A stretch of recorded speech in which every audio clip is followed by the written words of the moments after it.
Exactly काल काय झालं, ती कामगार संघटनेचे जे लोक आहेत रेल्वेचे, त्यांनी जे एक आंदोलन केलं होतं.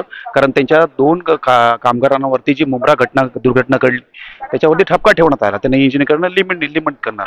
तर त्याचे मागे घेण्यासंदर्भात त्या कामगारांनी ज्या पद्धतीने तिकडे आंदोलन केलं त्याच्यामुळे नाहक फटका आमच्या लोकलला बसलेला आहे. त्यांनी लॉबीच्या इथे हे केलं, रेल रोखणं म्हणजे रेल रोखण्यासारखी परिस्थिती झाली, गर्दी वाढली. आणि त्या गर्दी वाढल्यामुळे काय झालं की प्रत्येक स्टेशनवरती जी गाडी जवळजवळ 1 तास लेट झाल्या. आणि या 1 तास लेट डिले झाल्यामुळे पाचच्या गाड्या भरून यायला लागल्या आणि त्याच परिस्थितीमध्ये ही सँडल्स रोड आणि याची घटना घडलेली आहे. आज 3 प्रवाशांचा नाक जीव गेलेला आहे. त्याला जबाबदार कोण आहे? या रेल्वे प्रशासन याच्याबद्दल काय करणार आहे? मागच्या वेळेस देखील मुंब्राची जेव्हा घटना घडली तेव्हा त्याने DRM तसंच म्हणाले होते की याचा मी अहवाल सादर करू, आणि त्यांनी आम्हाला प्रवाशांना ते दोषी धरलं होतं. रेल्वे प्रशासनाने आता मान्य केलं की त्यांची गरज चुकीची होती.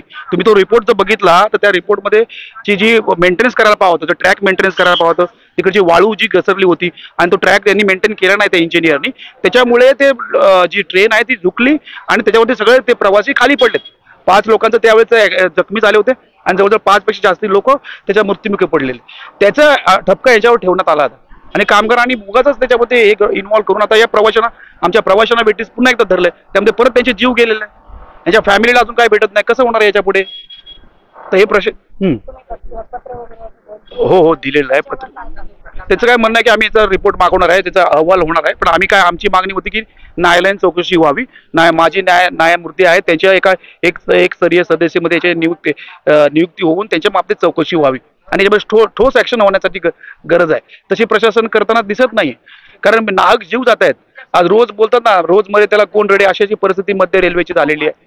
आणि सतत 7-8 लोक ही जी रेल्वेच्या अपघातात होतातच आहेत आणि यांची फ्रिक्वेन्सी वाढत नाही. याची जी पेंडिंग कामं आहेत, आता तो कामाचा विषय नाही, पण एवढी पेंडिंग, जसं तुमच्या कल्याणचं रिमोल्डिंगचं काम बाकी आहे, एरोली लिंक रोड बाकी आहे, त्याचं एलिव्हेटेडचं काम नाही झालं. अशी भरपूर कामं आहेत जेणेकरून फ्रिक्वेन्सी वाढेल. 25 ते 30% फ्रिक्वेन्सी जेव्हा वाढेल तेव्हा लोकल वाढल्या पाहिजे, ते 15 डब्याच्या व्हायला पाहिजे, त्याबरोबर 3 ते 4 तिसरा आणि चौथा ट्रॅक सुरू व्हायला पाहिजे, तर ते फ्रिक्वेन्सी वाढणार ना. नाही आता आम्ही नाही, आता ते बोललेत आम्ही पाठपुरावा करतो म्हणून. पण पुन्हा एकदा मी तर 15-20 दिवसांनी परत एकदा 1 महिन्याने यांना परत DRM ना भेटणार आहे. कारण मागच्या वेळेस पण त्यांनी तसंच सांगितलं होतं. 9 जूनची जी घटना घडली होती, मी 10 तारखेला भेटलो होतो, तेव्हा त्यावेळेस पण त्यांनी तसं सांगितलं की आम्ही करतो म्हणून. पण आता पुन्हा एकदा बघू. आता तेच रिमाइंडर मी सरांना केलेलं आहे की बाबा ही एवढी लोक ट्रॅकवरती येतात, एवढ्या प्लॅटफॉर्मवरती, तुमची सुरक्षा यंत्रणा काय करते? आणि तुम्ही त्याला ठपका ठेवला, तुमचा इंटरनल इश्यू आहे, तर प्रवाशांना कशाला त्रास?